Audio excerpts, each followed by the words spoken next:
Almost reflexively, Americans want to believe that those making the supreme sacrifice thereby advance the cause of freedom. Since freedom by common consent qualifies as the ultimate American value, death ennobles the fallen soldier. Yet sometimes nobility is difficult to discern, and the significance of a particular death proves elusive. Consider the case of Captain William F. Reichert, shot and killed on January 27, 1971 at An Khe in the Republic of Vietnam. Captain Reichert did not fall in battle. He was assassinated. His assassin was an American soldier. Age 23, unmarried, and a graduate of West Point's class of 1968, Reichert was at the time commanding Troop C, 1st Squadron, 10th Cavalry.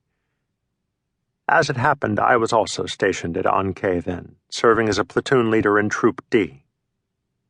Despite an impressive lineage, by the time I arrived, the 1st Squadron, 10th Cavalry, Buffalo Soldiers, rated as something other than a crack outfit. By the winter of 1970-71, the dwindling American order of battle in Vietnam boasted few crack outfits. The U.S. Army was heading toward the exits, and those units that remained made for a motley collection. Higher headquarters had assigned 110 Cav the mission of securing a long stretch of highway running west from the coastal city of Quy Nhon through the Central Highlands and on to Pleiku.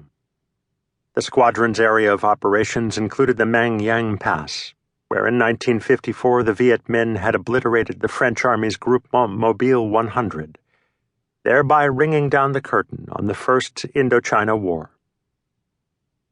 No such replay of the Little Bighorn punctuated my own tour of duty. Indeed, the operative idea, widely understood even if unwritten, was to avoid apocalyptic encounters so that the ongoing drawdown could continue. As long as the withdrawal of U.S. forces proceeded on schedule, authorities in Washington could sustain the pretense that the Second Indochina War was ending in something other than failure.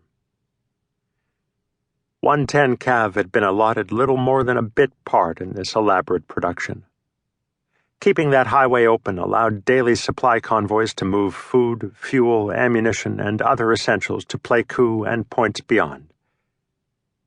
To accomplish this mundane task, Buffalo soldiers in armored vehicles guarded bridges or reacted to enemy ambushes. Others, in helicopters or on foot, conducted reconnaissance patrols, flying above or trudging through the jungle. The assignment offered little by way of glory or grandeur, both of which were then, in any case, in short supply throughout South Vietnam. That late in the war, navigating between honor and dishonor, foolhardy courage and craven cowardice, necessary subordination and mindless obedience, posed challenges. It was not a happy time or place to be an American soldier. Yet if the squadron did not literally share GM 100's fate, it was succumbing incrementally to a defeat that was hardly less decisive. As any homeowner will tell you, a leaky roof, if left unattended, can pose as much danger as a Category 5 hurricane. Collapse is just a longer time coming. In the backwater that was An Khe, the roof was leaking like a sieve. No one was likely to mistake the United States in 1971 for a land of concord and contentment. During the interval between the assassination of John F. Kennedy and the election of Richard M. Nixon, cleavages dividing left and right, black and white, flag burners and flag wavers, college kids and working stiffs had become particularly acute.